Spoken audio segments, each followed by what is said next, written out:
And real quick, before we get started, if you are a patron member, you're hearing this raw. The reason is we'll upload this into the back of your patron accounts, well, within a couple days of recording it here. And sometimes I don't trim the beginnings off, so you kind of hear it raw. It's not live, but it's not all edited up as much. So that's why you're hearing this part. We'll get started.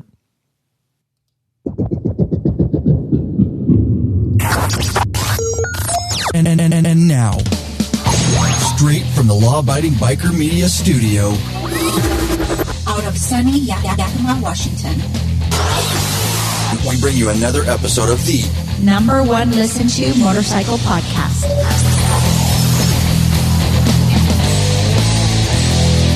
We're in your head. We're in your head. We're in your head. We're in your head. Want to ride longer? Tired of a sore and achy ass? Then fix it with a high-quality butt buffer seat cushion. Head over to the Law-Abiding Biker store and check out our lineup of butt buffer seat cushions. Here's an email. Hi, Ryan. Last night I watched your video on how to install Harley-Davidson heated hand grips. I then proceeded to install the grips on my wife's bike with no real problem at all. It's getting cold in our part of Australia, so the heated grips will be a blessing. Thank you so much for the easy-to-follow tutorial. Norm Saligari, Victoria, Australia. Shout out Australia. Very nice. Hey, Bikeaholics, 03D has a wide variety of innovative products for your Harley-Davidson and a brand new line for the all-new Honda Goldwing named Gold Strike. Top quality, affordable chrome lighting and comfort products. Zero Gold Strike are the motorcycle LED lighting innovators for CAN bus plug-and-play system compatibility. Head over to lawabidingbiker.com/store. Check out our full line of 03D products. Here's an email. It says, Ryan, I wanted to drop you a note and let you know that I had a fantastic experience working with Rick in the Law-Abiding Biker store. I wanted a set of Vance & Hines Power Duals and did not see them in your store, so I wrote a note to ask about it. Rick was quick to respond.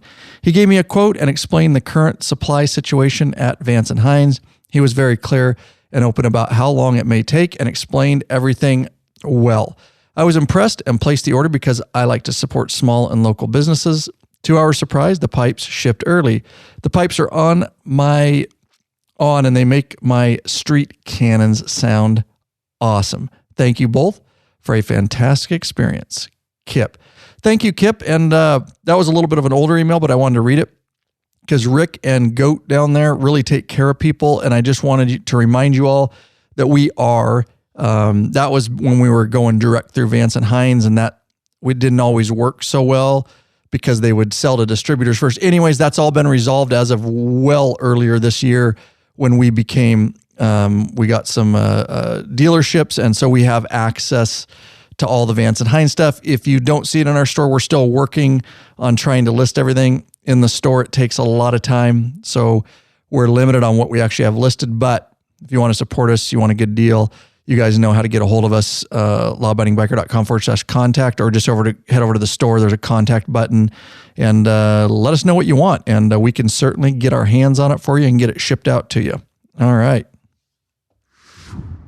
Oh yeah, once you've had Rick Rack, you'll never go back. The ultimate motorcycle luggage rack solution. Forget those messy straps and bungee cords. Go strapless with a Rick Rack quick attach luggage system and quality bag. Head over to lawabidingbiker.com/store. Get hooked up now. All right, let's do this thing. I got a surprise guest on here, but we're going to keep it a surprise for now. That's right. Got a great episode for you guys. Welcome back, you freaking bikeaholics. This is the podcast for the motorcycle majority, the Big MM, also known as the 99%. That's right, large and in charge of the motorcycle scene more than any time in history by being here, by listening. That's right, you're part of what we call hashtag the biker revolution. And we just got our challenge coins in at the Law-Abiding Biker store, and the front is the logo, Law-Abiding Biker, and the back, of course, hashtag Biker Revolution. Again, they are over in the store, and I thank Big Daddy for taking up that project. We'd been asked about him for some time, and he buckled down, got him made, we got him listed, and yeah, get over there and get some of your Law-Abiding Biker swag. All right.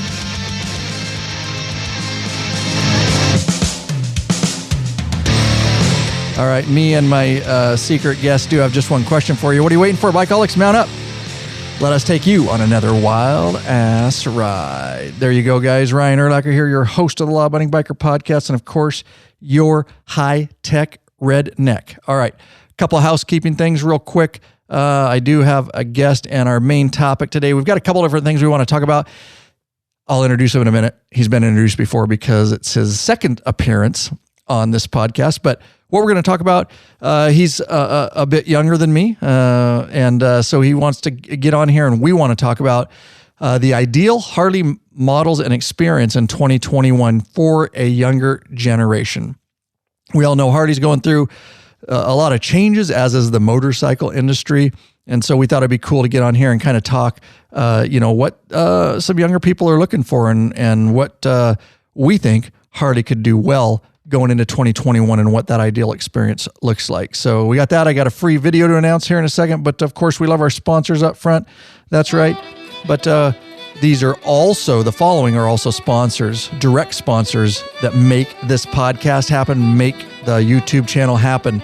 I want to thank our newest patrons, Bodie of Princeton, Texas, top tier, Chris Spann of Helena, Alabama, Haas Segura. That's right. Dan Bresserer of Litchfield Park, Arizona, Richard Smith and Cameron Shear of Byron Center, Michigan. Finishing up, Chris Slaughter of Hammond, Louisiana, Neil Barrett of Draper, Utah, and Mark Miller of Bella Vista, Arkansas. That's right. lawabidingbiker.com/Patreon. Pledge a certain amount per piece of content. No risk to you because you could put a monthly cap. There are benefits such as t-shirt, stickers.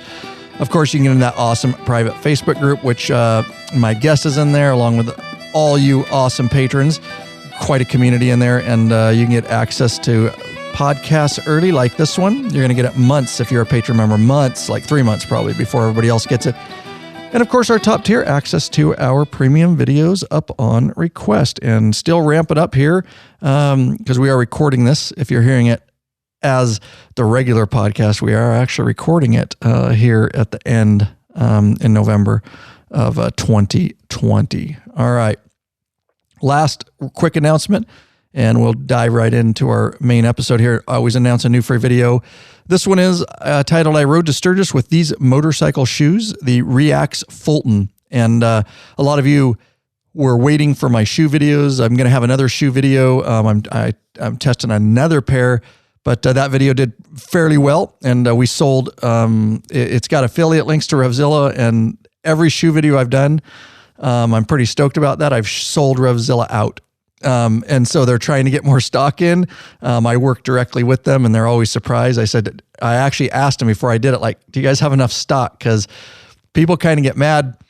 I don't know why they get mad at me, but they get on the YouTube channel and they're like, hey, I tried to get those shoes and they're all sold out. I'm like, well, it's actually really good because it means that people are using my affiliate links, but I can't help with stock with Revzilla. But nonetheless, if you're interested in progressive motorcycle riding shoes, I've got a bunch of them on the website. Just search riding shoes, but this is my newest one, and I was pretty pleased with those.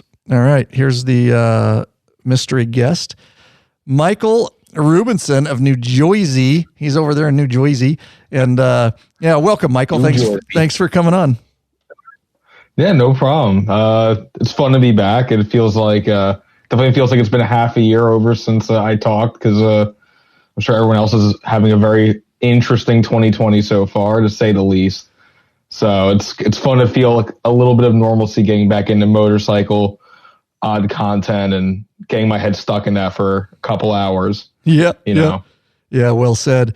Now, Michael came on back in, I have it here. So he was back, if you remember, he came on LAB-252, episode 252.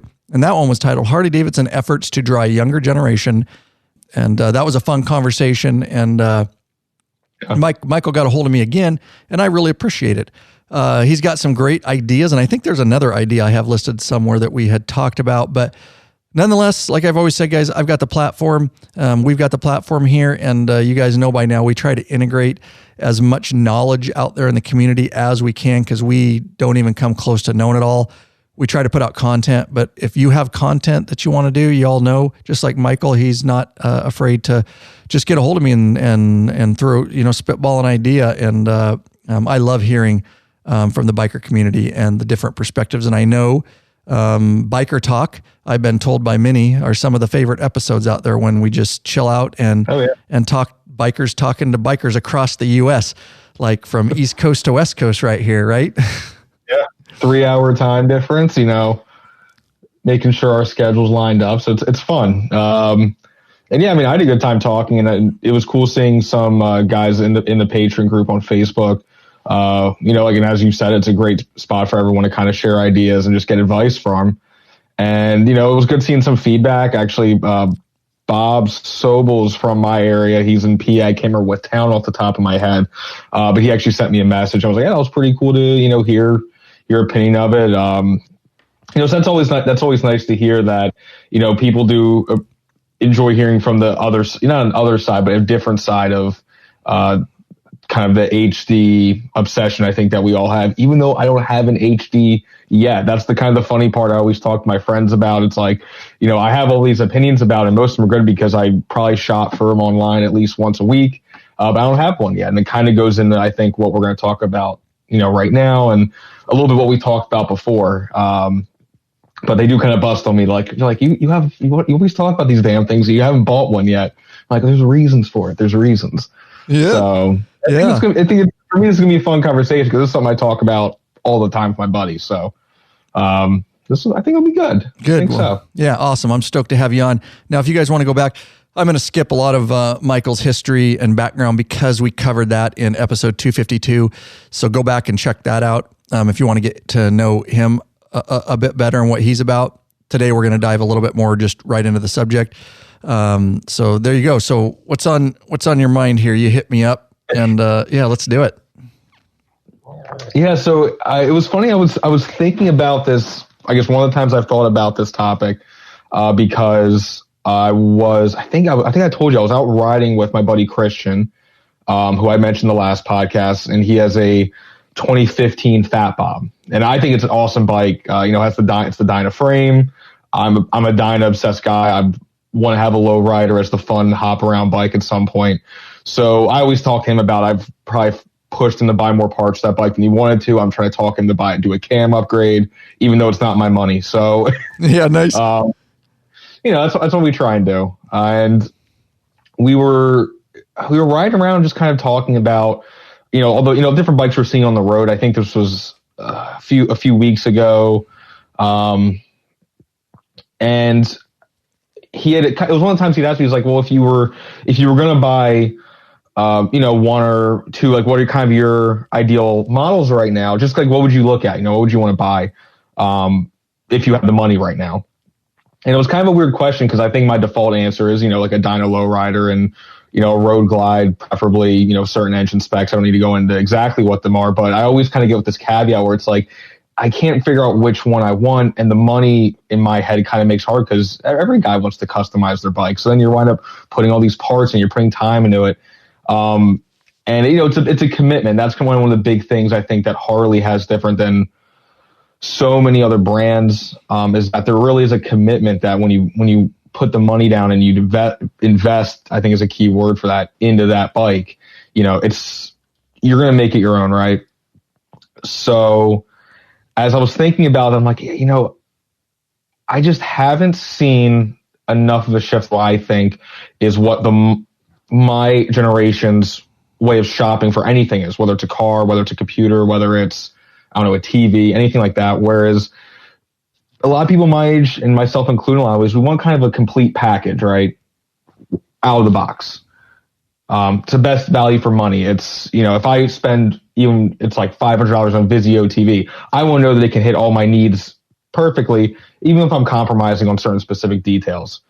And, I've looked across the Harley range again, just to get ready for this conversation. And I feel like or at least for me, it's almost, there's a lot of weird, it's not a flaw, but it almost is an older, I guess, mentality when it comes to, this is why we're building this bike, this is why we're selling at this price range, and this is who we think we're going to attract for it. I think the best example I've seen recently is actually that Softail Standard they released, because I think it was one of the realized they kind of say, you know what, we can't just sell the idea of a basic bike, and that's just kind of a Sportster, right? That can't be the basic bike that people buy for a relatively cheap entry point. Let's give a Milwaukee 8 motor, a 107, keep the bike stripped down, keep it, black and chrome, and people are going to customize it anyway, but it has all the basic stuff you really need on a motorcycle that you can get on it, ride, and it's like, okay, this is cool, but I know I'm going to customize, so why do I need, the cast wheels? Why do I need all like the specialty fitting parts for it? I'm going to change them out anyway, so why sell it to them? Here's a good entry point. And I think that's one of the only great examples of that they could be hitting right now. And I know without running around in too many tangents immediately, I think that's kind of a good starting point. Is like, I think that's really where they should be focused on, is these kind of almost very specific bikes that are kind of knocking out big chunks of just needs, not just once, because once costs a lot of money. That's why you have CVOs. If you have the money to get a CVO, that's awesome. You have custom paint, you have the custom hardware, electronics, which make it hard for someone like you to work on, but CVO likes to do it their way. I love listening to podcasts when you talked about that, trying to figure out the wiring in a CVO Harley. It's just like, I don't know why they're doing it this way, but that's what that CVO price tag gets. So why should someone my age who really doesn't have a ton of extra money to spend on these, high-end machines, why make it even more so if we're just going to be looking at kind of the bare necessities for whether it's a touring bike, whether it's a bob, or whether it's something almost like a flat tracker. We just want that machine packaged well, and then we can do whatever we want to it later. I think I went on long enough for the first rant. No, it's fine. It brings up some questions that I have, because I want to make sure that I understand you. Yeah. So what you're saying is your generation, or you specifically, remind me this real quick. What are you riding right now? So I have my 2012 Yamaha 1300 V-Star Tourer. I put about 11,000 miles on already. Yeah, attaboy. Okay, yeah. And so it's a good year of ownership. Right. Okay, so we're riding that, and you've toyed with the idea of getting a Harley.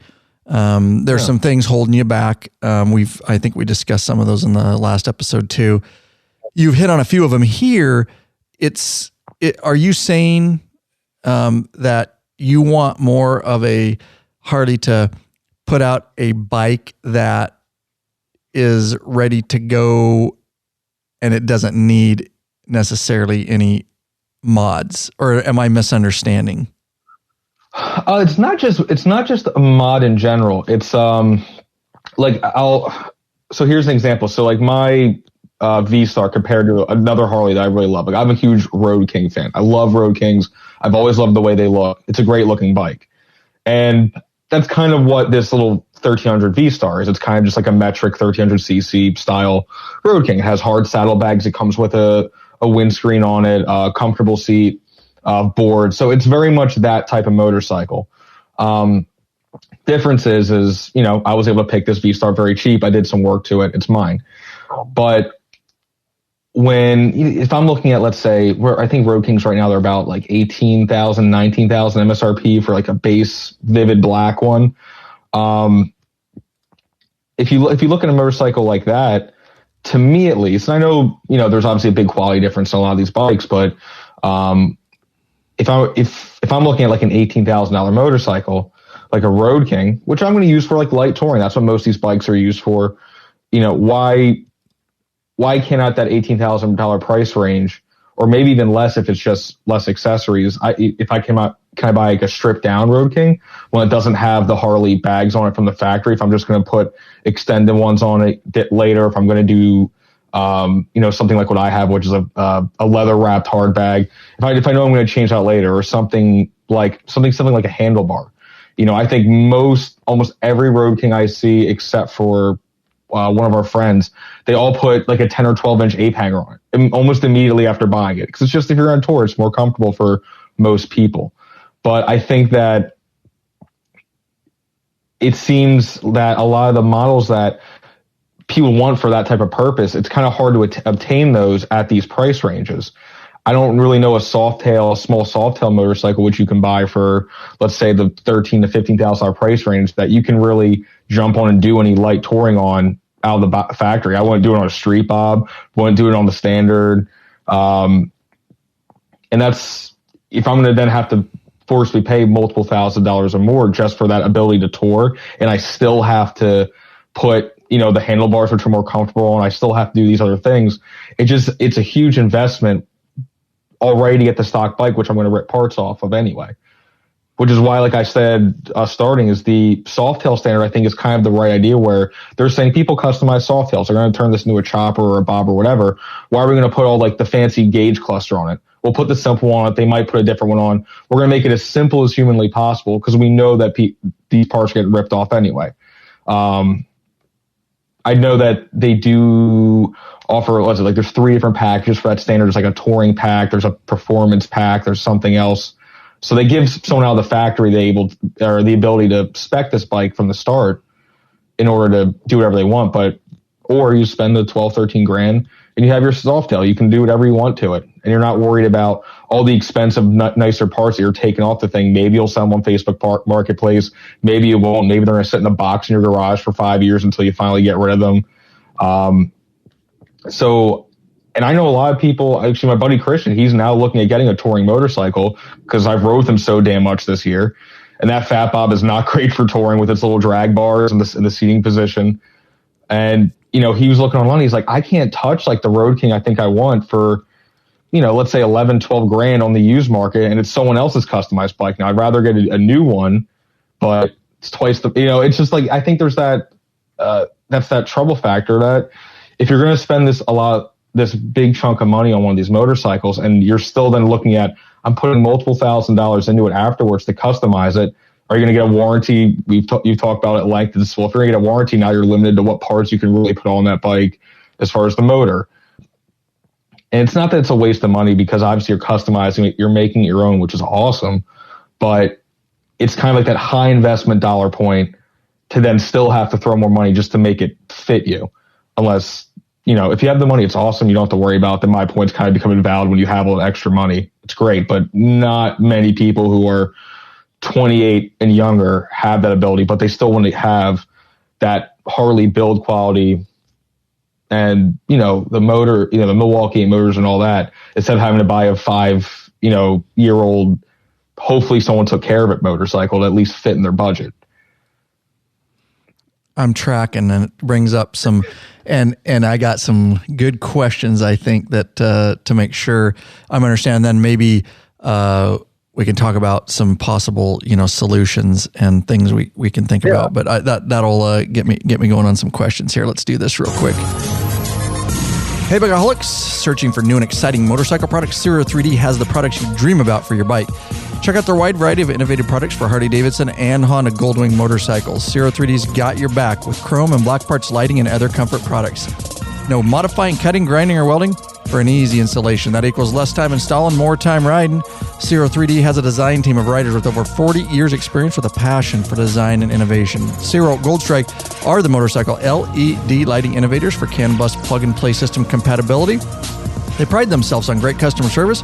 Got a question? Get in touch with them. Email sales@zero3d.com. Give them a call, 715-808-0027.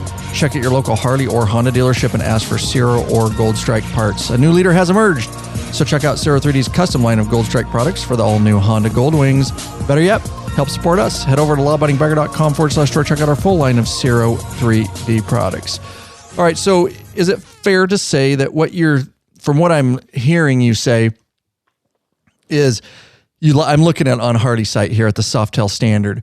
Let's get this out of the way. Do you think the Softail standard coming in at a price point stock at $13,600 that's kind of the right way to go, is what you're saying for Harley to just do so? Obviously it's not a touring, and I get that, but but is that what you're saying? Like, that's good. Just strip it down and it brings the price point down for people, and let them then spend the extra money on how they want to do it. Is that what I'm hearing? Yeah, a big part of it. I mean, the Softail standard, and I know that I think I'm trying to remember which episode it was, but I remember when you were talking about this bike, one of the weird things that I heard someone that was brought up, and it's kind of true, I guess, is like the paint color. Someone's like, oh, you can only get it black. Why would you only get a bike black? you just can buy Street Bob and, but what's nice about something like the Softail Standard is that, that's almost 1,200 Sportster money, some like the nicer Sportster models, but you're getting, that Milwaukee 107 motor that, it's a lot smoother. You can get a lot more powerful on it. And when it comes to customizing it, there's so many more options for it. So it's almost, I guess some people could say, well, Harley might shoot themselves in the foot for offering a 107 Softail for, Sportster money because they might kill that Sportster. But that's not the point of it at all in my eyes. I think they gave someone a blank canvas for cheap money. They can go in and buy that motorcycle, probably still finance it, but it's a lot less of a hit than taking something like the Lowrider or a Lowrider S if you're going to customize it. And now you can change all the parts out. Who cares what you're taking on and off the bike? So I think that they should also be doing something like that. And this is one of those ideal models I would like to see them do is I think they were on the right track with the Electroglide standard, but it's really not that much less of an investment than you go with a base Street Glide, let's say. I think for $1,500 more, you can get a 107 Street Glide. At that point, when you're already in that price bracket, I think I've seen one Electroglide standard on the road since they released that bike. I think I saw one. Because if you're already in that price bracket, who cares? You add the extra $30 a month in your financing plan, and now you have a Street Glide that has a better paint job. It has, the ride planner system that Harley has. Infotainment system, yeah. Yeah. Their thing, which I know you have your pains about. I love to play around with one to see exactly how odd it is. But at that level, who cares? An extra $1,500 is no big deal. But when you're trying just to get one of these Softails, you get to $15,000, which is that same price margin above. I can buy a Softail Slim-On, like a Lowrider with a nicer paint job. So that's enough of a difference, I think, when you're down there that it'll persuade more people to buy that. And then they don't care if they don't get a warranty, if they're going to customize it. It's like, no, this is my project bike, but it's a new project bike, and I can do whatever I want to it. It's not some special model that's going to hold weird value. I don't care about it. One of the YouTube channels I follow, Blockhead Moto, who's an awesome channel. I recommend anyone check them out. I like his content. He has a lot of cool build projects. He actually sold a Dyna Lowrider S because he's like, I love this bike, but I can't customize it anymore. I'm going to ruin the value on it. He was concerned about ruining the value of a motorcycle instead of turning it into what he wanted to because it was such a high investment and all that.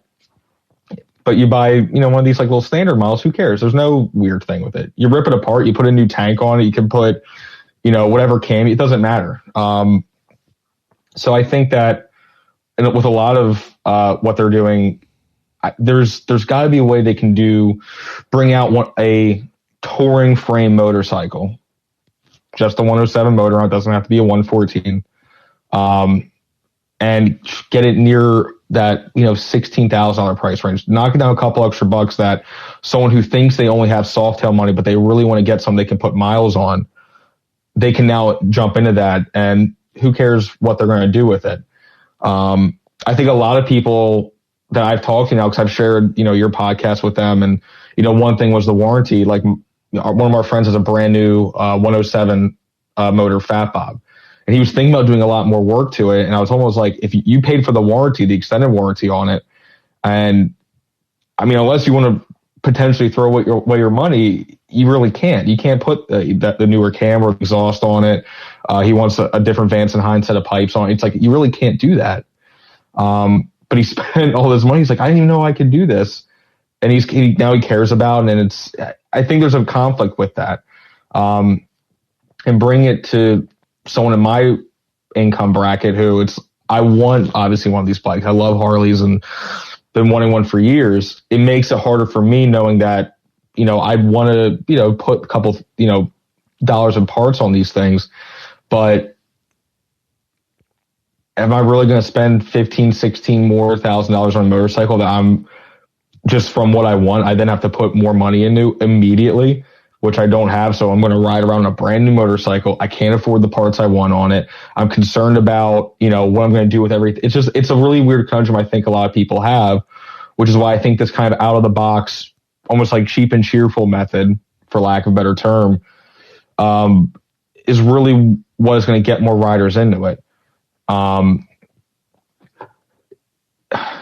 And that's why I know it's hard because, their touring motorcycles have so much technology packed more than most any other metric tour, which there aren't many of nowadays. You don't have the big fairing, Kawasaki's. I think they're not making their Vaqueros anymore. Yeah.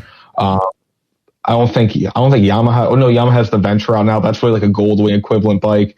So there's not many options for it. So I know, you have a lot of people my age who they're forced into, not forced, it's a wrong way to put it, but your only options are to buy, a used bike like what I did. Just say, I'm going to go as cheap as possible. I can do the work on. I don't care if I run into these little issues here and there.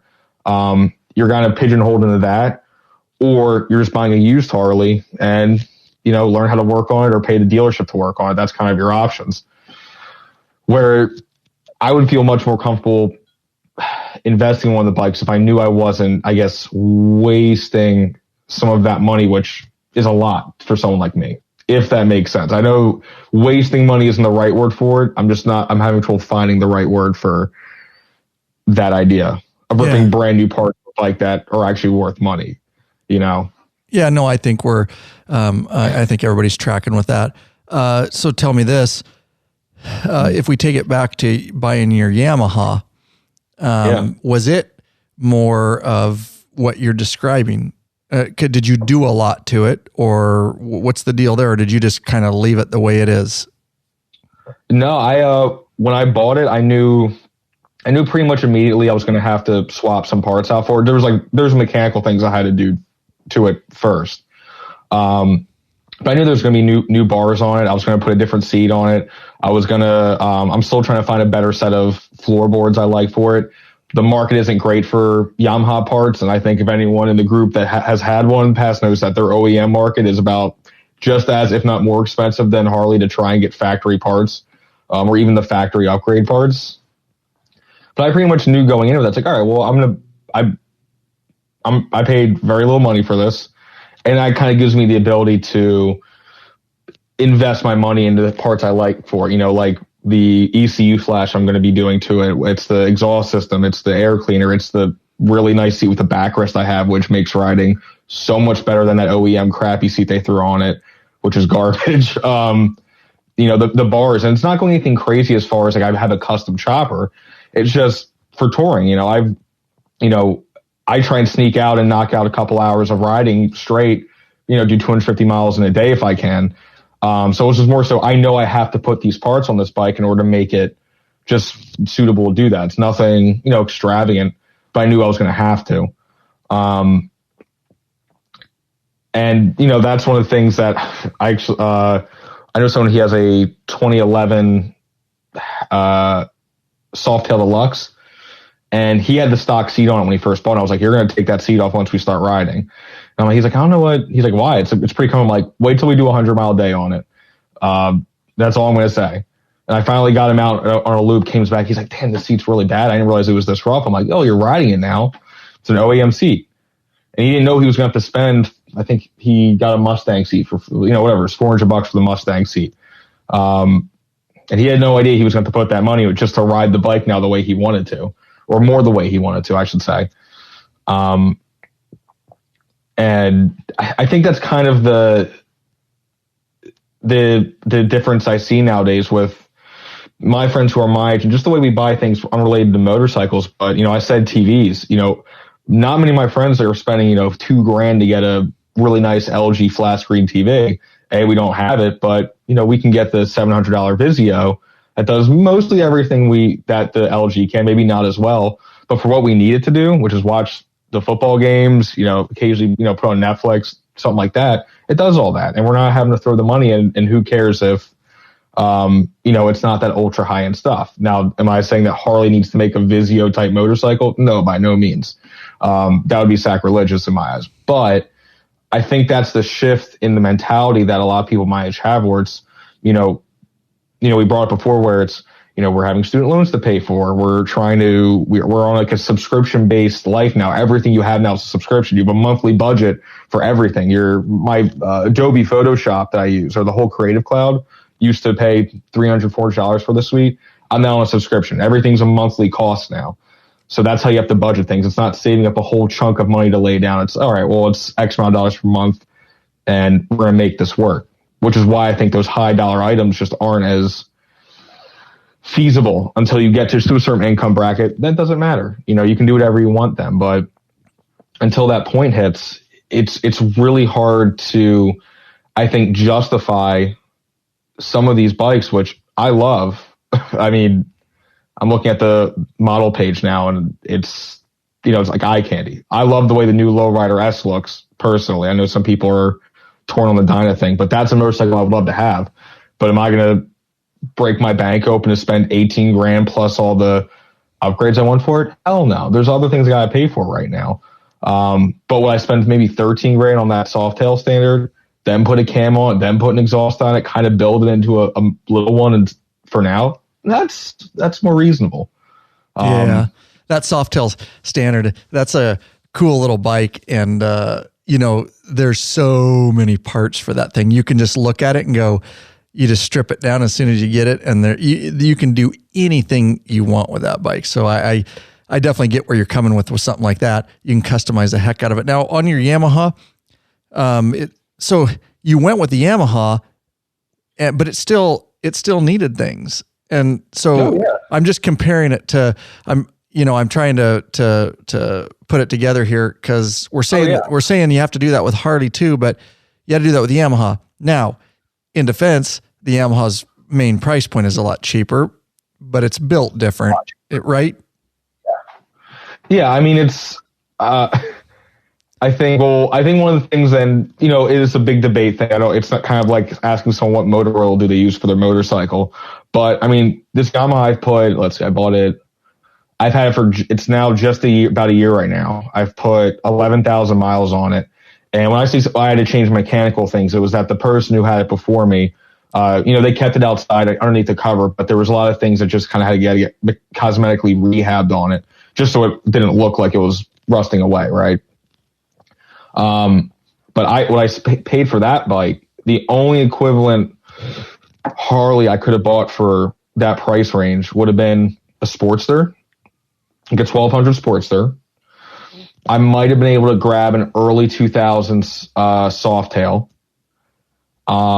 And I'll tell you what, I would love to be the badass and say, oh yeah, I could ride 10,000 miles a year on a Sportster, no problem. I bet I couldn't. And you know, those early 2000s twin cams, you know, I don't know them too much. I know a lot of guys who have them. Some of them run great. Some of them are just, they're more, I don't say tinker toys. It's like how I think of like Wranglers, like Jeep Wranglers all my buddies had. It's like nothing ever really big goes wrong, but you always kind of keep an eye on little weird things. And if it's not the fuel injected model, then you have to kind of go with your carbs. And I can't tell you the last time I messed with a carb besides the little one on my lawnmower. So it's just something else to have to learn. So I'm looking at that like, why would I spend the money on this Sportster, which I know isn't going to do what I want it to do? Even if I pour all the money in the world in a suspension and luggage racks and saddlebags and all this, it just didn't make sense to do that. Or get something that's 10 years older than this Yamaha. And, you know, my dad's had Yamahas for years. And when I say mechanically, nothing has gone wrong with these motorcycles. Nothing has gone wrong in the miles we put on them. It's just been easy. I mean, I wish my cars were this reliable, and that's kind of that big deciding factor. So, I mean, yeah, I had to, you know, put a little money into it when I got it, but, I mean, actually, I don't know why I didn't say it. I mean, I bought this for $2,000 in the middle of, you know, winter last year because someone's had to get rid of this motorcycle. I don't know a single running touring Harley-Davidson I could buy for anything close to $2,000. It just doesn't exist. But a more realistic price range that you're seeing them sell for is about $4 or $5 grand with the same amount of miles and a little bit better condition. So it was like, well, I'd rather get the Harley. I'd rather find a Road King, but I can't justify the price difference in that motorcycle right now. It just doesn't seem to, if I have to do the same things, if I have to put the 8 hanger bars and the ultimate seat I put on it, throttle lock, if I have to do all these things anyway, why would I spend $10,000 and stretch myself so thin if I'm getting the same bike here? As I say same as far as what I'm going to be able to do with it for just a way lower entry point. Now, brand new, those bikes, I think if I remember brand new, those V-Stars were, I think they were 12 grand, something like that for the touring. So it still has the hard locking saddlebags. That comes with the luggage rack. It comes with the windscreen. It comes with and the newer ones had a little fairing too, like a Street Glide style Batwing fairing. Doesn't have the same type of boombox system, that's for sure, but it's $7,000 less than a Street Glide. So I think that's one of those things that in order to, I think for Harley to be more competitive with those type of bikes, it's can they bring it down to that cost level? I don't really think they can make it equal. They just do so much more. You're talking about paint work, you're talking about engine quality, and the amount of aftermarket abilities you have. There's no way they can make it equal. I just don't see that possible. It's just the level of bike they build. But I think they have to try and find a way to meet halfway in the middle, where that justification is a lot easier for someone to say, I don't mind stretching myself a little thin, but now I can at least get something that this is what I want. I can get the HD name.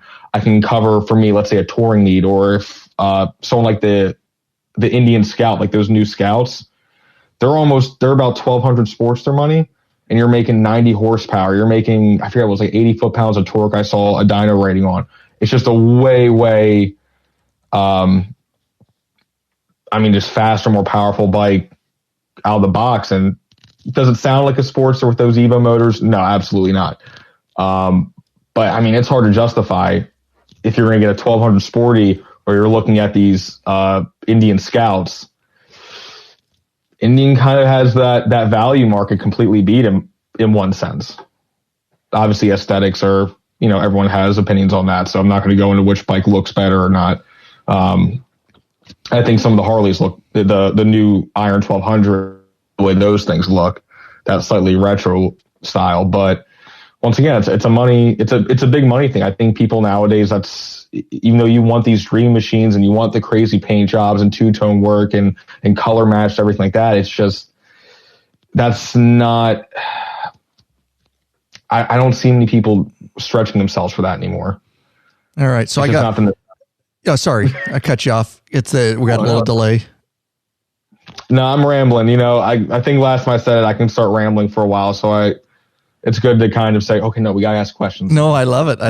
As I'm listening, it's bringing all kinds of questions to me. So for context, and I'll put it in the title because I should have did it up front. What's your age group? Because we've talked about that a little bit.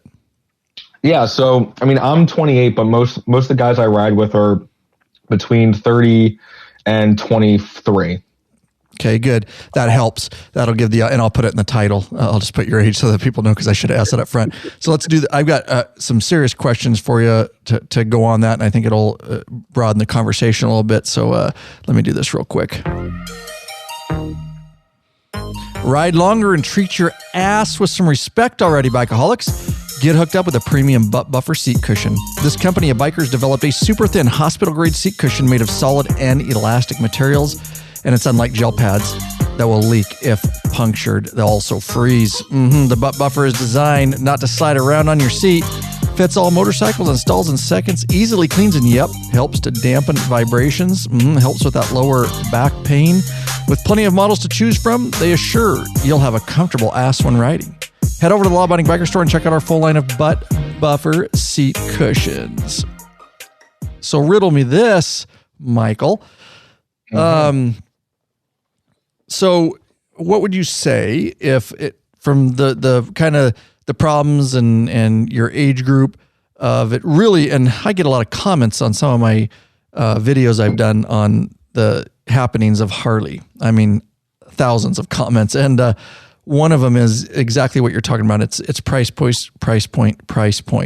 Yeah. So a couple questions. If they made, I know you're interested in the Rogue King, but let's just, to keep it a little bit more narrowly focused, let's talk street glides and electric glides. Yeah. You already mentioned that the Harley Electric Glide standard is already really close in price point to a base model Street Glide Special. Yeah. Do you think if they could broaden that gap, and at where do you think they would need to broaden it to go, okay, I can now at least get into fairing touring Harley? Yeah. And also I'll say that I think they tried sort of doing this with the Sport Glide 2 years ago. Which I love the way that bike looks, but that little tiny mini, baby bat fairing it doesn't do the same job, right?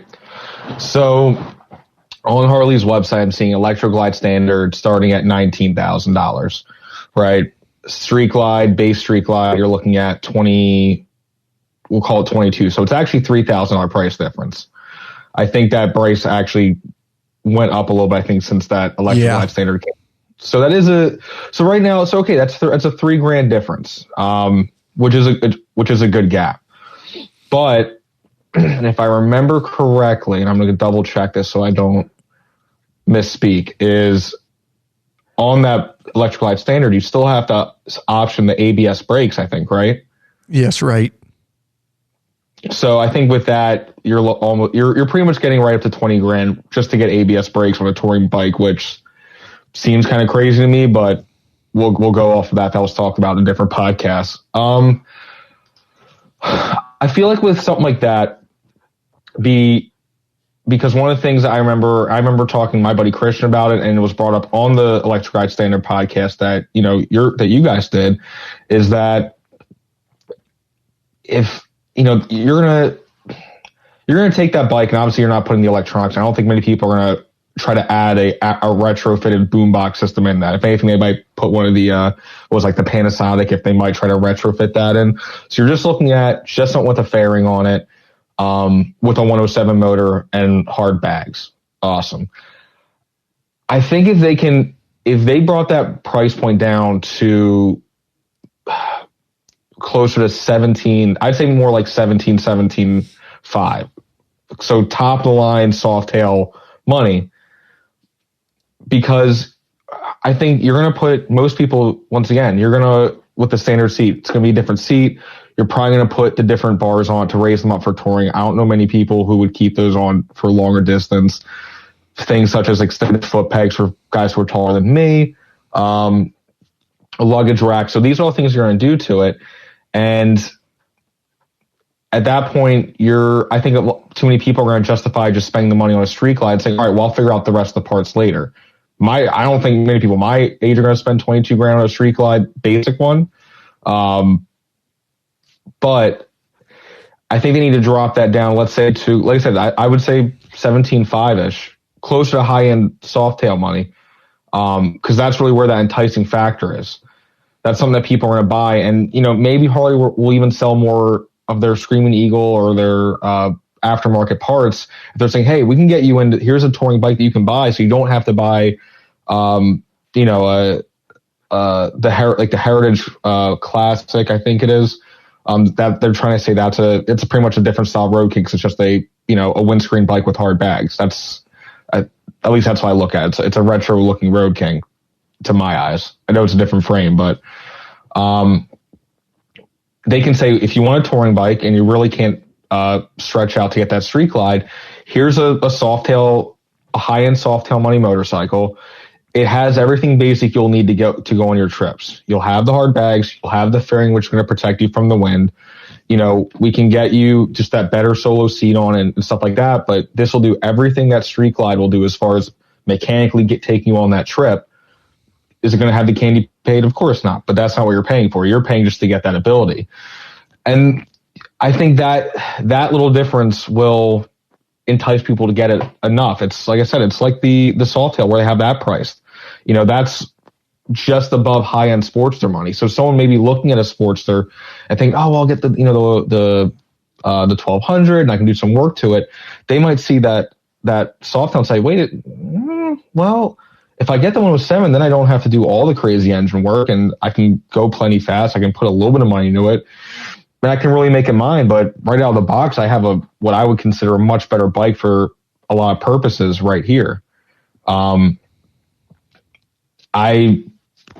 I said, I haven't AB'd them back to back, but I would imagine if you're trying to do a 400, 500 mile a day, you'd much rather do that on something like that Electric Glide Standard versus the Road King, just because it has that fairing. It's a little bit heavier. You're going to get better protection from the wind on it. You're going to be able to enjoy those rides a little better. So that's what I would say specifically for that motorcycle. but it's a tough thing because I think, you don't want to ask Harley to do something that they can't do. You don't want to ask them to build, an inferior product in their eyes and, not sell what they consider the top of the line motorcycle that they think they're building. But with times, I think with times changing and, where people are really able to spend their money in my age group, or not only say my age group, I think even, folks who are a little bit older, like my friend Christian, he has his Harley, but he does side flips on cars. He has his own side gig that he likes doing to afford what he can do. That's awesome. And he's able to do that. I mean, that's not as normal when people, let's say, are still in school and working. Up until about a year and a half ago, I was working 7 days a week, just trying to, save money to buy a house. Like those are other things I was wanting to put money on, but I still liked riding motorcycles. So I bought myself a little cheap, Suzuki first and now this Yamaha just to get rolling on it.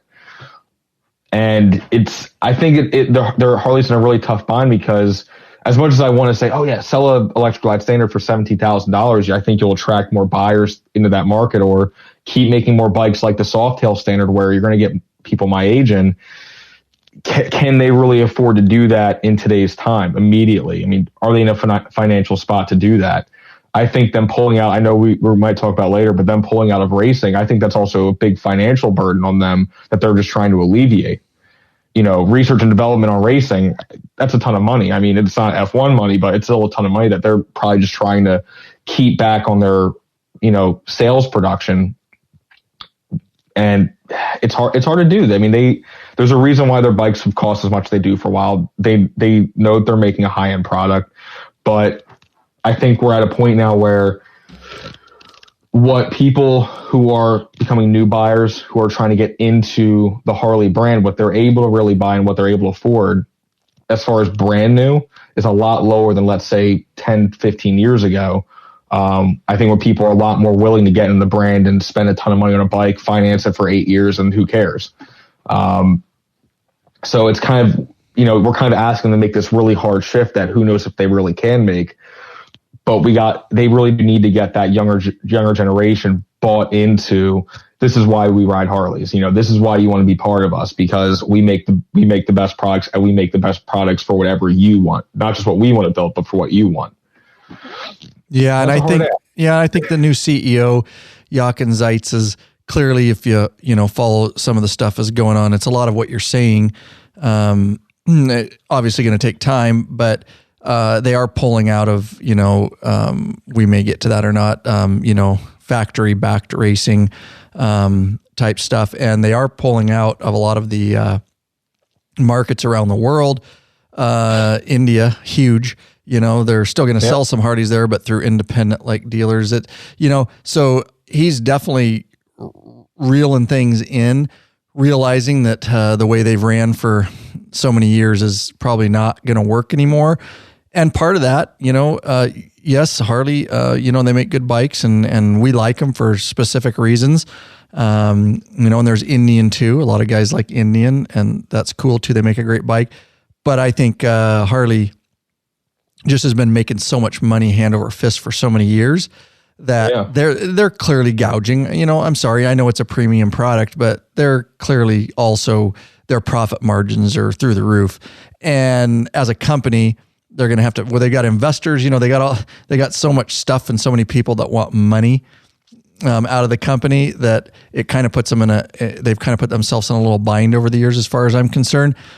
They're going to have to reel back maybe some of their price margins to get customers like you interested in some price points.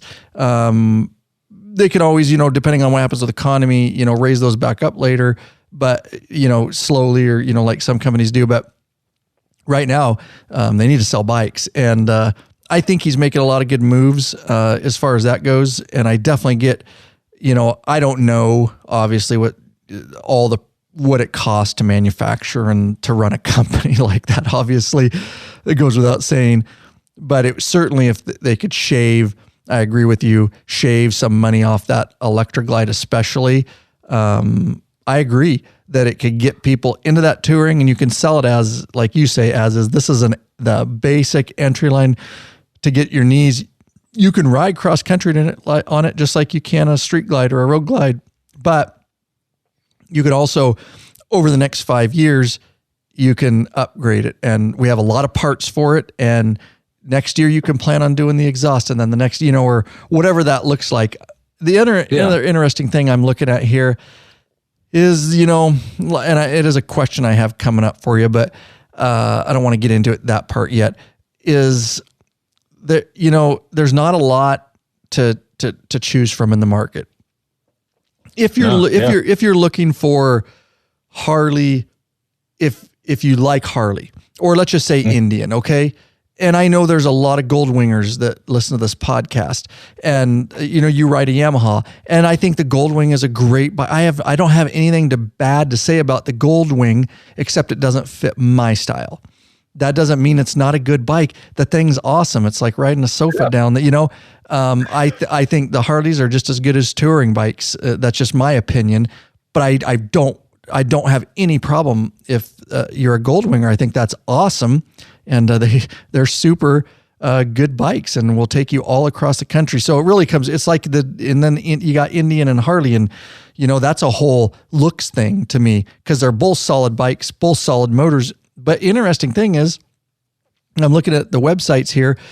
You can look at I've just picked Road Glide. So a 2020 Road Glide Basic is coming in, and I'm not going to do the spec breakdowns of all the differences. That this is just generally speaking. I wonder if you're about to say what I just noticed, but yeah. Well, maybe we think alike here. So the Road Glide's coming in, the Harley Road Glide at $21,700, okay? And then we jump over to the Indian Challenger, which is the basic competitor, and you're coming in at almost $23,000. So to say Indian is, competing either, they're not really. For if you're looking at Indian and you're saying the same things about Indian, everything you've said to me applies to Indian right now too. So where do you go? Well, you do what you did, and until you at some point can afford a Harley, you're kind of very limited on a touring motorcycle to get your knees in the breeze. I mean, I'm not even looking up Honda Goldwings. I haven't priced those forever, but I'm sure they're up there too. They're up there, yeah. Well, the one thing that, because I remember when the Challenger came out, because I remember seeing the run up for the meeting, I was like, all right, this is kind of cool. Like, Indian's been coming out, and now I think they're really putting out their real stake in the challenge as far as American-made touring motorcycles. And they did come in more expensive than the Road Glide as we're seeing. And they get, if you're looking at a chart, I mean, they start out more expensive and they stay more expensive as you add up those options. I mean, if you look up the Challenger, Dark Horse, or I think they call it the Custom, or it's the Limited, I forget, it's like their top spec version of trim. I mean, those are $30,000 motorcycles.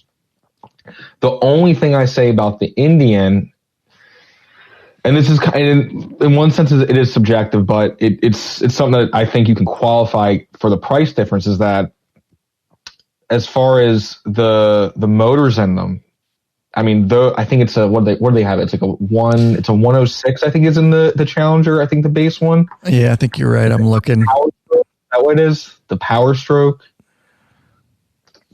I always forget what it's called for some reason. But that motor is, as far if you're looking at it apples to apples versus a 110 Harley, or actually I think it's really more equivalent to like a 117 Milwaukee. Yeah, it's a 108 cubic inch, 128 foot pounds, 122 horsepower on the Challenger, or the it's the Power, that's called the Power Plus. Yeah. And so, I mean, they say they have their dyno numbers. I think when I saw, I can't remember who it was, they did a dyno test on it. They're running close enough to what their claimed dynos is. But even if you say that those are making about 110 to 115 horsepower in a dyno and 120 foot-pound of torque stock. I mean, you think the 114 they rate, I think, 110 foot-pounds of torque stock. I think that's what they say it is. So I think Indian, what they did is they said, we're going to invest our money into the mechanics of it. We're going to try and build a better motor to put in this motorcycle. We're going to invest in what we consider a better suspension than the Road Glide. And we're going to make it better in these areas. And now that's how we're going to justify this price jump, which makes sense. but it's subjective because it's a motorcycle. So you're going to look at it. I think the Indian, the Challenger, I think it's a good looking bike. I still don't know if I think it looks better or worse than a Road Glide to me. I really don't know. It's hard, but it is a very expensive motorcycle. I'd rather them sell me that same bike. Give me that motor, but without all the crazy, I can take that without the computer, without the high end suspension, all that. Sell me that motor, that fairing, and those bags for closer to 20 grand. And I have a rocket ship of a touring bike, and I'll hang my cell phone on the handlebars. I'll have that as my GPS in my phone. I don't need the high end suspension because I'll probably put a different one on that fits me a little bit better. For me, I don't mind working on the bike, so I'll do that myself. But give me that motor and that frame with that part, I'm good to go. Now I can justify that more. And that's something I actually saw when I was looking also at the Harley site. Is it kind of in my head begs the question of how come they're, I'm sure they've thought about it. I'm not going to say why haven't they thought about this. They're a bigger company than I could ever, that I'd ever work for right now. But why don't they try and sell a Road Glide standard? Give us a fixed fairing Road Glide. Don't put the boom box in it. Put a storage cubby in it. Don't put the crazy, just vivid black, basic wheel setup. Do that. Put that under $20,000 because that's a little more justified. I mean, I know it's funny. One of our friends who has a Street Glide, I mean, he turned his into a rocket ship, but he's running a bunch of Road Glides. He's like, as far as riding that bike across, state across state, he's like, for me, I take it every day of the week. It's that more comfortable for him. That's kind of why I think I like the Road Glide if I was going to get those big touring bikes, but that's a different topic to go on. But why not try and make one of those? You're already going the Electric Glide standard. Let's do a fixed fairing standard bike. Sell that a little more. Maybe there's someone who has a little more money to spend and they want that fixed fairing feel. They know they like it. They're going to put miles down, but they're not trying, they don't care, just like they're trying to do with the Electric Glide. They don't care about the paint. They don't care about any of the crazy features. They just want mechanically that fixed fairing, the 107 motor, and the hard bags. Get them that. Get them out the door. Now they bought a brand new touring motorcycle that they're going to keep for a while. And going on a different thing, if you get your dealership experience right and you want people coming back and hanging out and building up that network, you'll probably be able to talk them into more parts, talk them into a better seat and a better luggage rack. You can establish that connection over time. But, I just noticed that looking at the pricing, I'm like, wait, you can buy a Road Glide for $300. $300 less than a Street Glide right now. Why not make a standard version and price it theoretically right close to where the Electric Glide standard is? Give someone the option. Yeah. That's good. What I just noticed. I'm looking like that's kind of interesting. But yeah, no, I agree. I don't know why they don't do something like make a base model Road Glide standard and a Street Glide standard. I think that would be a good start to some of what you're talking about. Let's do this real quick, and then I got some follow-up for you. Are you searching for the easiest and quickest attachable luggage system for your motorcycle? Rick Rack has just what you're looking for. Forget all those frustrating straps and bungee cords that can come loose and slap your paint. Check out one of Rick Rack's awesome quick attach strapless luggage rack systems. This father-son team designed something really special. You can't find it anywhere else. Yep, these guys ride, so they truly understand the needs of bikers. The Rick Rack quick attach system is strong, durable, and secure with a lockable system. Also, check out their full line of quality touring bags to accompany your quick detach system. Once you use Rick Rack, you'll never go back. What are you waiting for, bikeaholics? Head over to the Law-Abiding Biker store. Check out our full line of Rick Rack systems and bags. So is it strictly on Indian just... and then I want to go from there about dealership experience a little bit. I have a question for you. I don't want to forget that question for because it almost jumped out of my head. Do it now. Now's a good time. Oh, okay. Yeah. So I've been sort of dancing around what I think some of the ideal models I would think that they should be investing into. I could build one in my head, but you've gotten into more adventure riding, and you've talked at a lot of extent about Harley trying to get into that market with the Pan America, right? I think that's the name of their adventure bike. If forgetting that bike existed, let's erase it from the memory of what we now know. If you were Harley, because now you're into adventure riding, what would you want them to build for you? This way, you want to stay with the brand that you've known and loved for years. what would be your adventure bike? 'Cause I think that is a key market they should tap into, considering where people are spending their money. But I would imagine we can both agree on this, that what they're trying to build right now doesn't seem like the best jump into that market, considering what they're probably going to be charging for it and who that direct competition is going to be. So for someone who's recently got into adventure riding, what do you want to see from them in that market? Oh boy, man. You want me to go on for you want to make this podcast 10 hours, don't you? I'm It's a big topic, you know. It is, and I'll try to keep it rather succinct. Let me look. I'm looking at the website here, so I can speak a little bit about it here. So, all right. So Harley with getting in, I do think they need to get in adventure. Adventure is growing faster than any other portion of the motorcycle industry right now. If you follow that, just with the amount of YouTube channels that have popped up and websites, it is very, very fast growing. So I think Harley's really smart for doing that. The Pan America, would I buy one if I had a whole bunch of extra money and won the lottery? Why not? But it's Why their, not? yeah, why not? I can dream. I think it's a cool bike. I've talked a little bit about it in the past. It's their first getting their feet wet. So me personally, unless I was, like I said, super wealthy, hell no, I wouldn't touch it. And it's a heavier, bigger, there's so many different kinds of adventure riding. When you say adventure, the Pan America, although they show it, in these crazy jumps and, that's bullshit. Okay. I can jump my police Harley too. And it doesn't feel good when you do. Okay. It's not made for that. Not happy about it. Yeah, no. So the Pan America is good for fire roads, Forest Service roads, which is a lot of riding and some beautiful. It's really comparable to the BMWs in that category. Yep.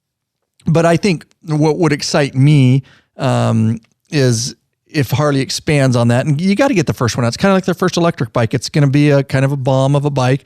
They've had a recall on the live wire, and some issues there, but you got to, every company does that. It's kind of, you got to just put yourself out there if they're going to expand as a company. So I'm really happy they're getting into adventure. What would excite me to answer that question is if they got into something, to keep the Pan America, because that competes with the comparable BMWs, okay, that we see. But they would need to dive deeper into adventure riding and start covering some of these other portions of adventure riding. So like my Kawasaki KLR 650, it's smaller.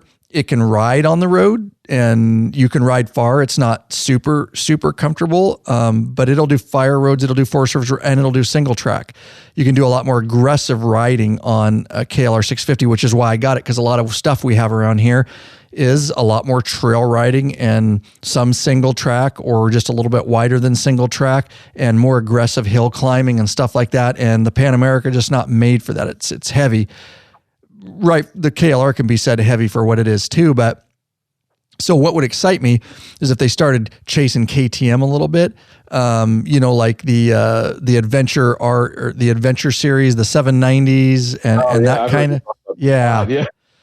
Oh, it's kind of my dream. I love my KLR, but if I had extra money, it would be cool. These KTMs, they're sexy. And, so I think if they could start getting into that, keep the Pan America, but start getting into a little bit smaller, lighter adventure type bikes. I think that would be interesting. And I think if they did it right over time, again, their first one is this is going to take time because all these other companies that are doing touring or adventure are so far ahead of Harley.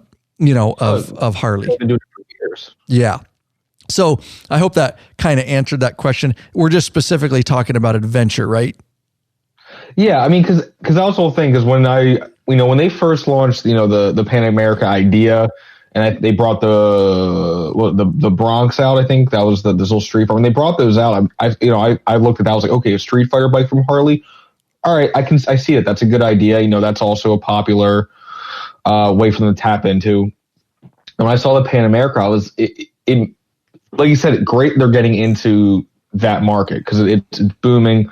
a lot of people like these type of motorcycles because you can do so much with them. You know, you're talking about the BMW GS big bikes. I mean, you can take them to work, you can take them on, you know, cross country trips. You know, if you want to go off and do the fire roads, like you said, that's really what they're better at, but they're so versatile. I think that's why that market's still there for them, even though they are not cheap bikes, the BMWs, or like the Honda Africa Twin. Yeah. You know, they're not cheap bikes, but you can do so much with them. I think that's why they're popular.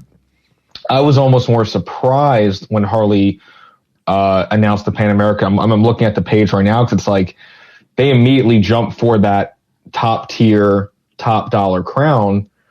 I think instead of going for, you know, like you said, that KTM or something like the Triumph Tiger market, where it's like that nice midweight round where it's that lower price point. People, there's almost more competition, which is better for this market because you don't want to only be competing with BMW, which has been making their motorcycles for years at this. They've almost perfected that type of heavy adventure bike.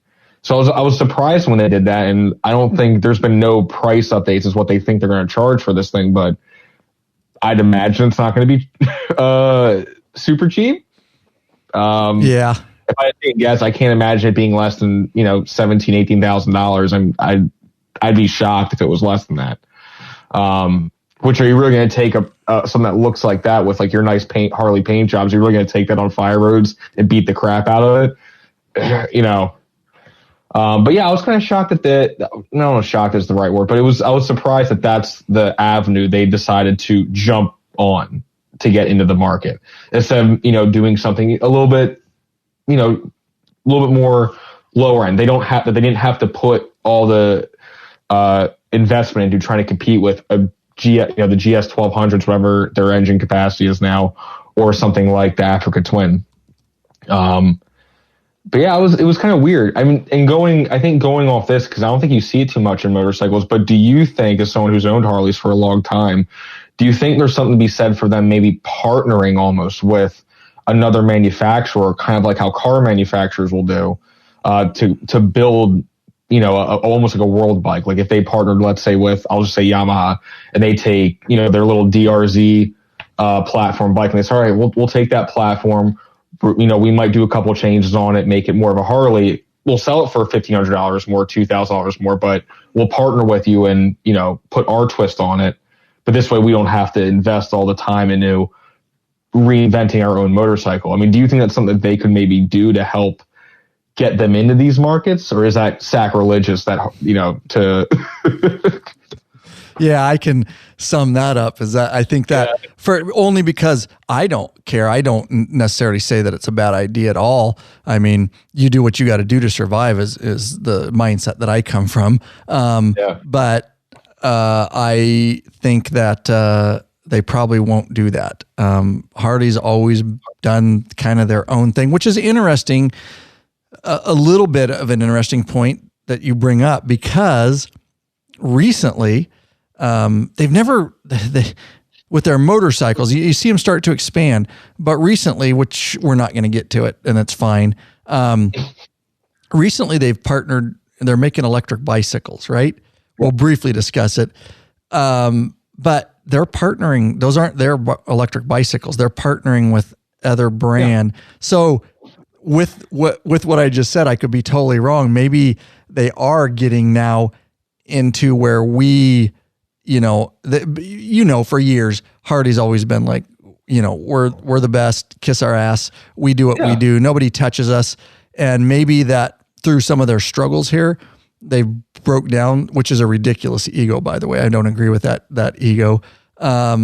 Maybe they're humbling themselves. Maybe they're being forced to be humbled and realize that, they've always changed here and there with the time somewhat, although they're a bit slow sometimes to change with the times.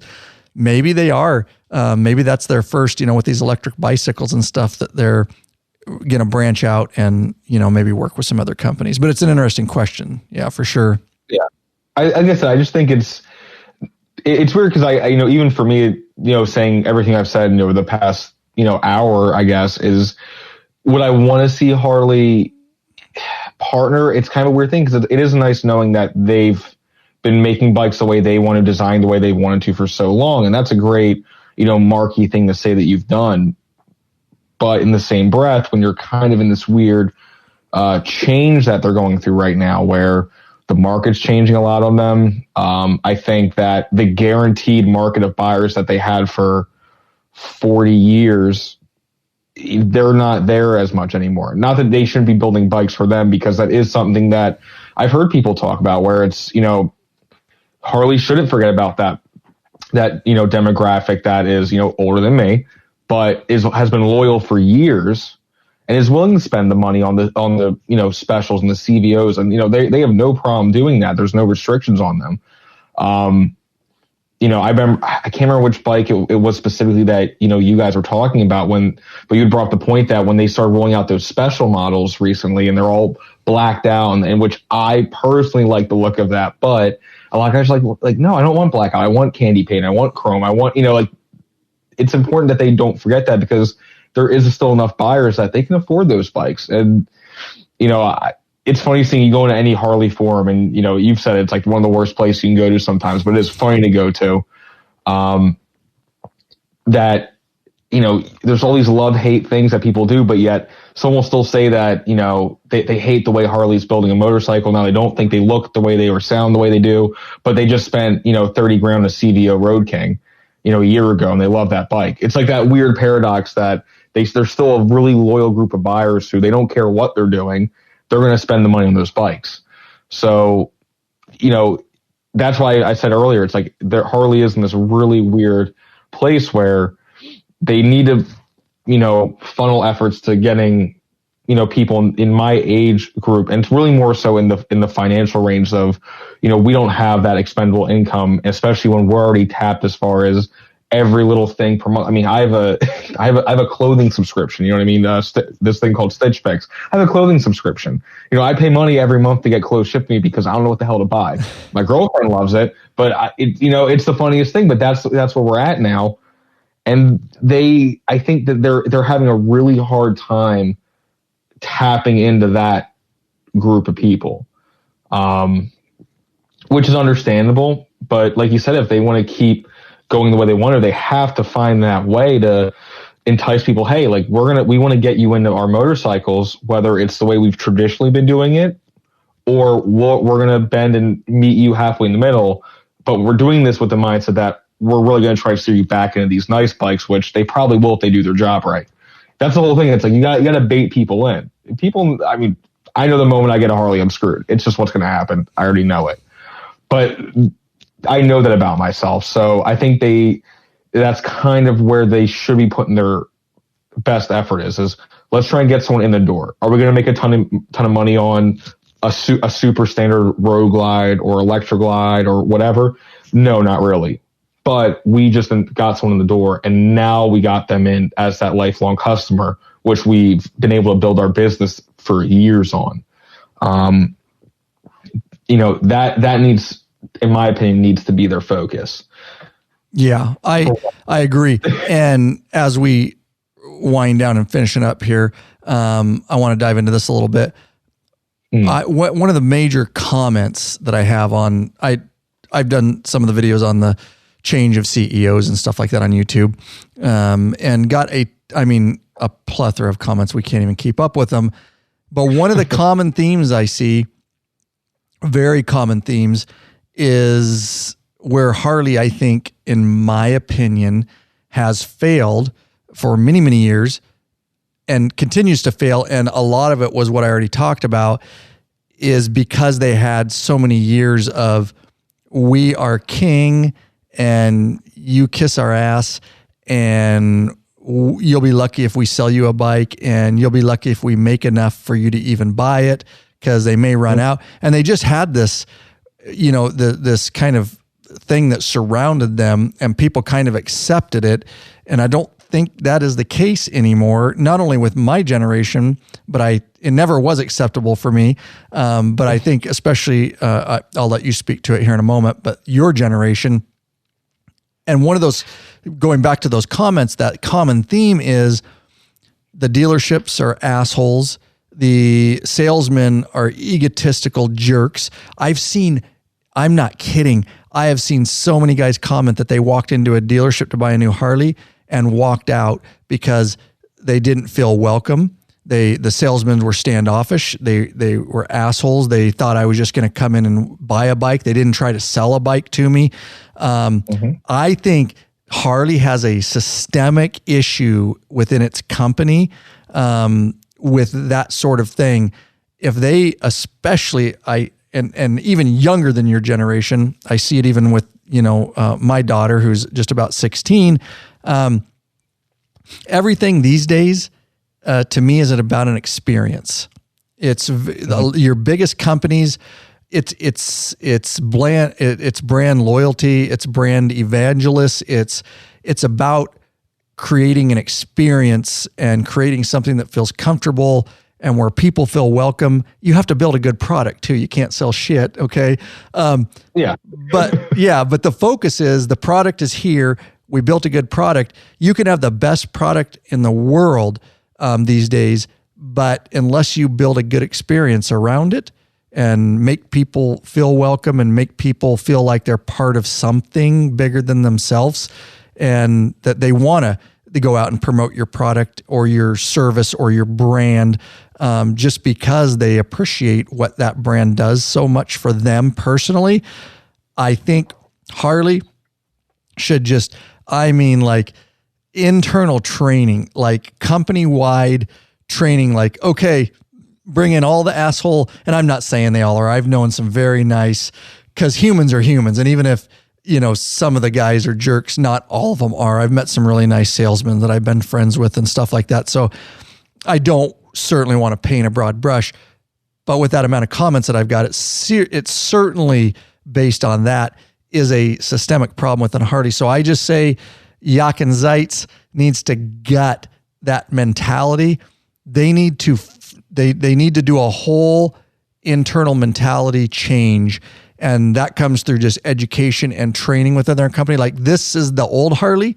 This is what we're embracing now. If you want to be part of this company, this is what we embrace now. And if you're in the old mindset, then find a new job, find a new company, because we are going to cater to our customer. And I think if they build, I'm going to shut up here in a second, but I think if they build that experience, everything you're saying, so that's why I'm just here like, yeah. I know, and I'm just like, I'm like you, we both. That's why we get along well. We'll just keep talking. But I think that if they can, I think that's bigger. I think it's important to bring down prices, like you said, and everything we've talked about it. But I feel like it's equally important for them, and I think it would bring the company a long ways if they can really make me feel comfortable walking in. And I go to dealerships all over the U.S. when we're on our, long distance rides. And I'll tell you, some dealerships, I just feel really awkward. And I'm a Harley guy, and I'm just like, these people don't really care. They're just here for, what are they doing? Anyways, I'll shut up. What say you on that? I'm going to take a quick sip of this bourbon. Yeah, buddy. Yeah, buddy. I'll have a sip of the IPA here. So this is something that even before I got my motorcycle license, I knew about, which is kind of weird in one sense, that I wasn't even riding yet. I wasn't even shopping for bikes yet, but I already knew that a Harley-Davidson dealership, because there's one in my area, and I want to say their name because I think it's like a case point. I forget. I don't know if you care personally if I say their name. Okay, so there's a dealership near me called Barb's Harley-Davidson. Bob Sobel, I think, has heard about them. Shout out to Bob Sobel. But they have that reputation. Their service department, I'm 99% sure what I talked about in the last episode that we did, but my friend Christian and my other friend Anthony had both taken their bikes to that service department to get, their first service once they bought them. And we had worked on the bike since then, and it was like oil that had been in the bike for not even 2,000 miles was just disgusting. They were supposed to change the oil, and I'm not an oil expert by any means, but I've changed enough car oil to know what used oil looks like. And they definitely just topped some shit off, said, it's good to go, let it ride out. They were supposed to inspect brakes on my buddy's bikes. He had asked. It was just there's a lot of stuff that you could tell with just a very small mechanical knowledge of motorcycles that they did not really check. They detailed it real quick. They topped some oil off. They probably did a quick, whatever they say their inspection is on a motorcycle, like 8,000 points they say they do. And they sent it out the door and they charged him, whatever, $300 for that checkup or that service, right? And that's annoying. And also, it's very frustrating to go into a purchase like a Harley-Davidson motorcycle. This is not a necessity purchase. This is not, it's not like you're buying a Honda Civic. This is an experience. This is it's a lifestyle item, but something that most people who buy these motorcycles learn, they love. I mean, this is a passion for them, right? And if you don't go into that dealership and you don't feel that same passion that the guy selling you that motorcycle has, if you can't tell that they're that excited, like, let me show you all the different bikes. What are you looking for? What can I, what do you want out of a motorcycle? Let me show you what we have that matches what you want. Get you on a couple bikes, talk about all the differences, actually know what the hell they're talking about. Know the difference between the 107 and the 114 motor. I mean, just like kind of little things that you would think would almost be standard, but they just don't seem to have. And I mentioned this YouTube channel before, but I'm going to say it again because the type of content he puts out is good, but this is kind of what we're talking about. The guy Blockhead, he's doing a whole project with his new Softail Lowrider S. And the Harley dealership that's near him that he's going to, they're allowing him to go in and film all the build process. So they did the filming of the whole 131 upgrade. He went there and filmed the new oil pump install, all these different things. And they're allowing him to do it, but they're more than happy to have him in there. The tech that's going through it is a really fun, personable guy. They make the videos fun, but they're showing the viewer, hey, this is what we're doing this motorcycle. We're in the dyno room. We're talking about, what the chart means, what we're going to do to improve these things. And they're walking through all this, but I guarantee you that these videos are selling that dealership more 131 kits that they could ever that they ever thought they would want to sell. Just because that they're giving people that look of, hey, this is what we're doing. This is what the parts come with the bike. And this is what you can expect from it, and explaining little things. Does every dealership need to do that? No. But that type of cooperation, I think, with not just the public, but social influencers. I mean, you said it yourself in the joke, but I think it's kind of funny how they wouldn't want to work with, popular motorcycle content creators to whether it's something like this upgrade video or doing reviews where it's like, hey, like, yeah, we'll let you come, if you want to take a bike out for a couple hundred miles and, release the video on your YouTube channel. We're not paying for it. We're not signing a contract, but we know you're going to get views and if we sell one or two bikes because of your video, we've already made out because we didn't put any money into it. Right.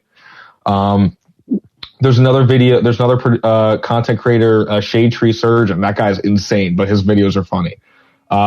He's doing a dealership with that. He's taking out a long-term, one of the Heritages. He's taken out Road King, and they're just letting him do it. And I'm like, that's a great look for that dealership because it looks like they're getting involved with the YouTube community. They're showing that there's not just a numbers game to what they're trying to do. It looks like they care. Do they actually care about the community? Who knows? But it looks like they do, and that's what's important.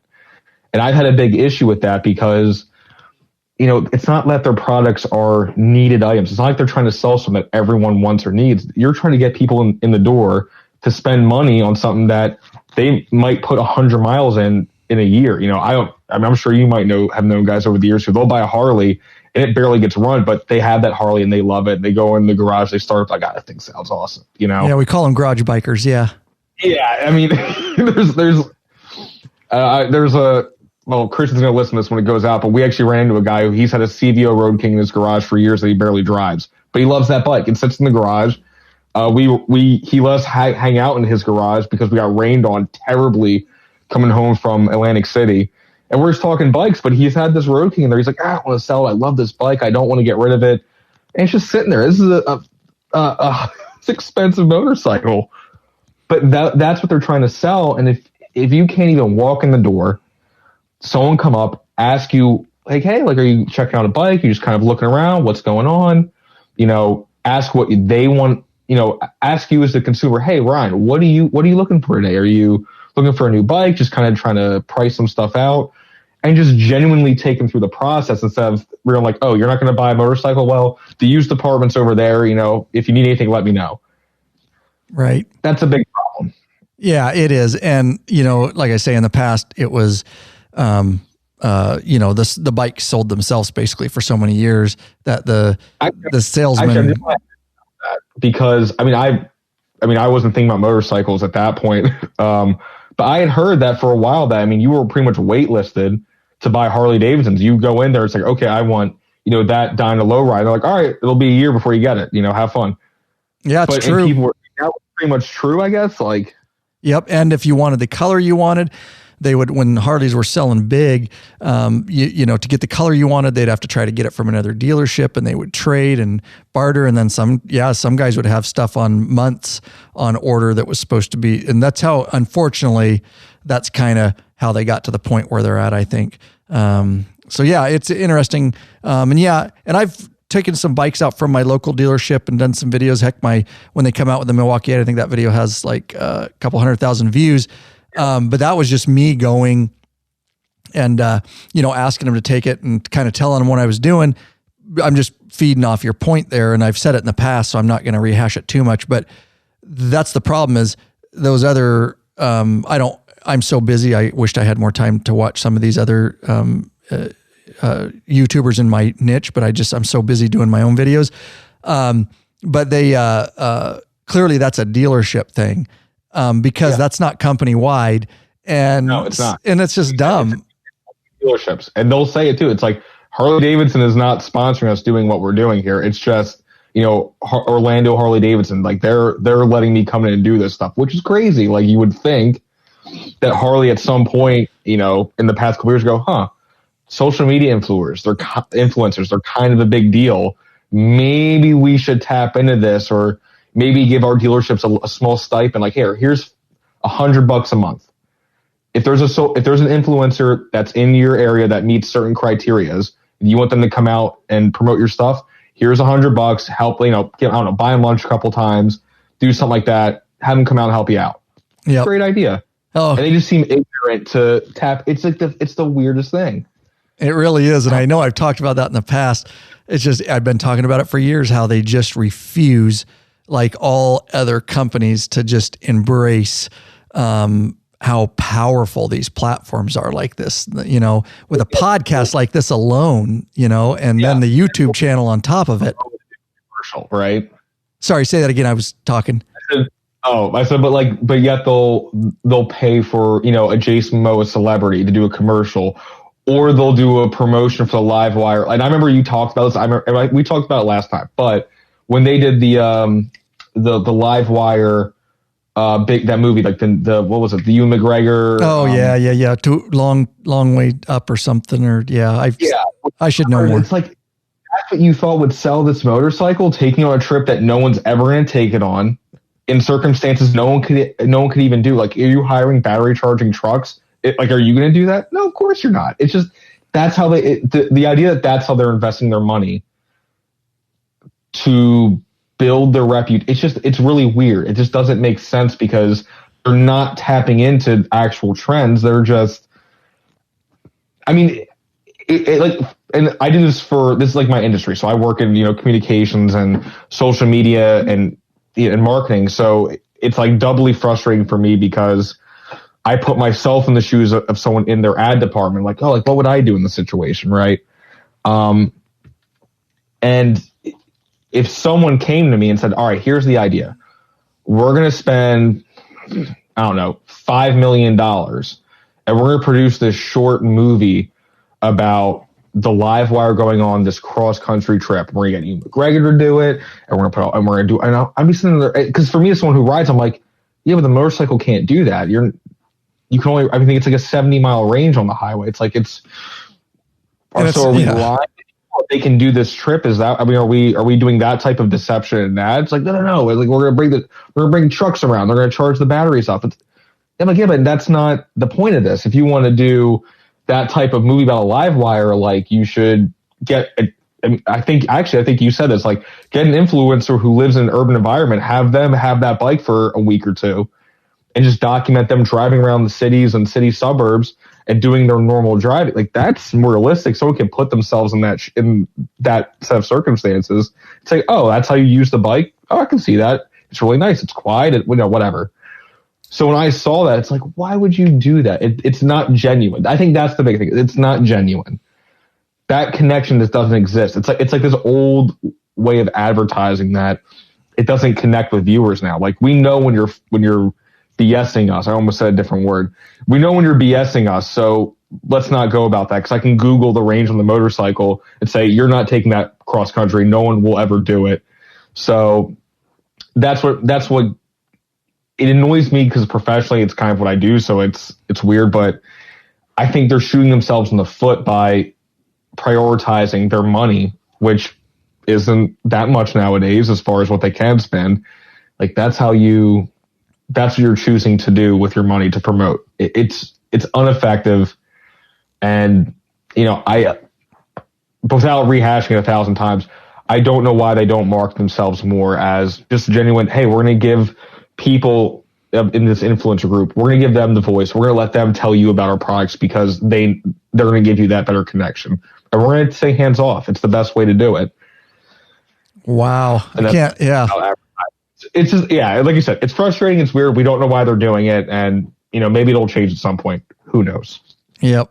Well said, man. Well said. And on that little note there, man, that was a good way to take it out here. I just want to thank the following people. Of course, we want to have you as a patron member. We want to get to know you better. We want you in the private Facebook group. We want you to have access to all the benefits. But hey, we understand if the only way you want to support us or can support us is through a flat donation. We certainly never buck at a flat donation. Carl Scholl Sr., John Norris, and Otilo Viramontes of Santa Clara, California. lawabidingbiker.com/donate is how they did that. Do a quick call to action here, guys. Don't forget about our affiliate links page. It's always over at lawabidingbiker.com/banners, BANNERS. Just bookmark that. Call it Help Lab. All our banners are over there. Revzilla and JMP Cycles and Amazon and everything in between, Cycle Gear. If you click through any of those banners on that page and end up making a purchase, we do get a small commission, no additional cost to you. It does help support the YouTube channel, it helps support this very podcast. And we appreciate it very much. So again, lawabidingbiker.com/banners. Bookmark it today. We appreciate it. And just want to thank Michael for reaching out again. And always a great conversation with you, brother. And if you ever, you've got my contact. If you come up with other stuff and you want to chat, I love chatting with bikers. No, I think it's going to be fun. I know when they're going to release a new model soon, probably. So the new what? I get a bug out talking about it. We'll do it. All right. Sorry, you said they're going to release what? The new what? I think they're going to release probably some new models for 2021 soon. So I'm sure we'll see those. We'll see how they match with what I think we'd like them to do. And I know we'll have opinions about it. So always, man. Always a pleasure talking to you. Thanks so much for being on and spending your time with me and communicating with the awesome law-abiding biker community here. And you guys can always hit, if you want to hear more from Michael or chat with him, he's in the private patron-only Facebook group. And he's been in there recently, I've seen. So there you go. You guys can always connect in there in between the podcast content.